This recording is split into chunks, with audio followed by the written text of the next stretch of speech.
दोस्तों नमस्कार, स्वागत है आपका आज के कार्यक्रम में।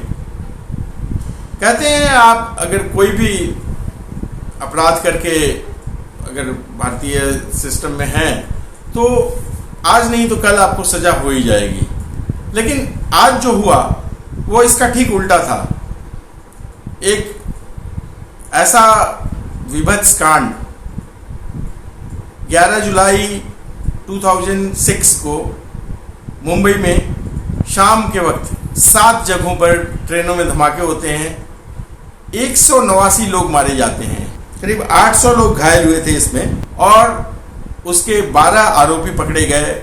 सुरक्षा एजेंसियों ने पूरी जांच करने के बाद बम प्लांट करने वाले को, बम बनाने वाले को, इसमें एक्सप्लोजिव जमा करने वालों को, साजिश रचने वालों को, सबको खोज के पकड़ा।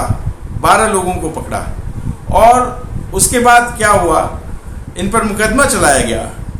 2015 में इन पर वो जो trial court, MCOCA trial court था, उसने इन्हें फांसी की सजा सुनाई। 5 लोगों को फांसी की सजा सुनाई गई, 7 लोगों को उम्र कैद दिया गया। लेकिन उसके बाद क्या होता है कि एक इकोसिस्टम एक्टिव होता है। इकोसिस्टम एक्टिव हुआ और पहुंचा हाई कोर्ट।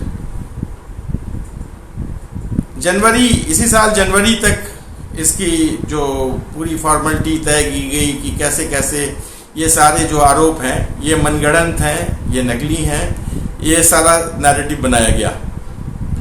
आज इस कोर्ट ने, मुंबई हाई कोर्ट ने, 2 जजों की बेंच है, जस्टिस अनिल किलोर और जस्टिस श्याम चांडक, उन लोगों ने बाकायदा ये घोषित कर दिया कि ये सारे जो आरोप थे, ये सारे लोग जो हैं ये बेकसूर हैं, ये मासूम हैं, इन्हें ज़बरदस्ती फंसाया गया क्योंकि आरोप नहीं सिद्ध कर पाई कोई भी प्रोसिक्यूशन एजेंसीज।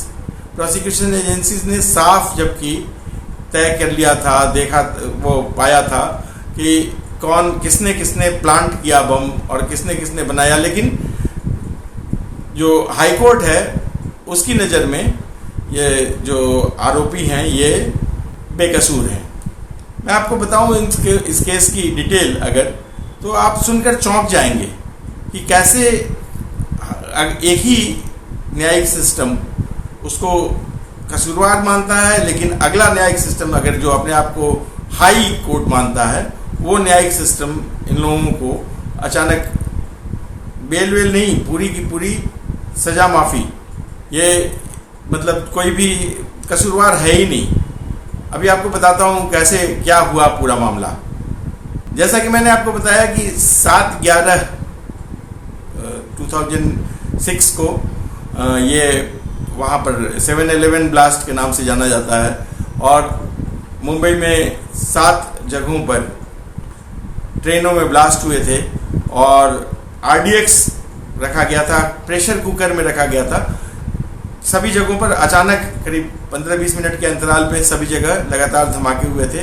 ये शाम के वक्त जब भीड़ भाड़ रहती है ट्रेनों में, उस समय में मुंबई की लोकल ट्रेनों में 7 जगहों पर बम ब्लास्ट हुए थे, और उसमें जो 189 लोग मारे गए थे और 800 लोग घायल हुए थे, जिनका महीनों तक इलाज चलता रहा। उसके बाद उन लोगों को जो इन्वेस्टिगेटिंग एजेंसीज हैं उन्होंने, ये ब्लास्ट हुए थे ये बांद्रा, खार रोड, जोगेश्वरी, माहिम, मीरा रोड और भयंदर, माटुंगा और बोरीवली, इन सब जगहों पर ब्लास्ट हुए थे। और उसके बाद फिर इन लोगों को, जो आरोपी थे, इन लोगों को पकड़ा गया। बहुत जो एजेंसीज थी उन्होंने बहुत सुराग जोड़े और खोजखाज कर इन लोगों को पकड़ा गया। ये जो दोषी थे जिन्हें सजा सुनाई गई थी उनके नाम थे फैजल शेख, आसिफ खान, कमाल अंसारी, एहतशाम सिद्दीकी, नावीद खान। इन 5 को सजा सुनाई गई थी फांसी की। उसके अलावा 7 अदर जो कन्विक्ट्स थे, मोहम्मद साजिद अंसारी, मोहम्मद अली, डॉक्टर तनवीर अंसारी, माजिद सैफ शफी, मुजम्मिल शेख और सोहेल शेख और जमील शेख, इन लोगों को उम्र कैद की सजा सुनाई गई थी। ये 12 जो दोषी थे, इन लोगों के बचाव में कई संस्थाएं उतरी और उन्होंने महंगे महंगे वकील हायर किए। उसके बाद खेल शुरू हुआ कि कैसे यह साबित किया जाए कि ये सारे के सारे जो हैं वो बेकसूर हैं। उन लोगों की जो दोषी थे उन लोगों को विभिन्न जेलों में बंद रखा गया था, क्योंकि इतने बड़े आतंकवादी ग्रुप के मेंबर थे। तो इन लोगों को बाकायदा टेली कॉन्फ्रेंसिंग के जरिए कोर्ट में अपना पक्ष रखने का मौका दिया गया। एक ने कहा कि मैं दूसरे को पहचानता नहीं हूँ, दूसरे ने कहा कि नहीं, मैं तो कोई साजिश में था ही नहीं, मैं कहीं और था। ये सारी बातें ट्रायल कोर्ट में हो चुकी थी चर्चा।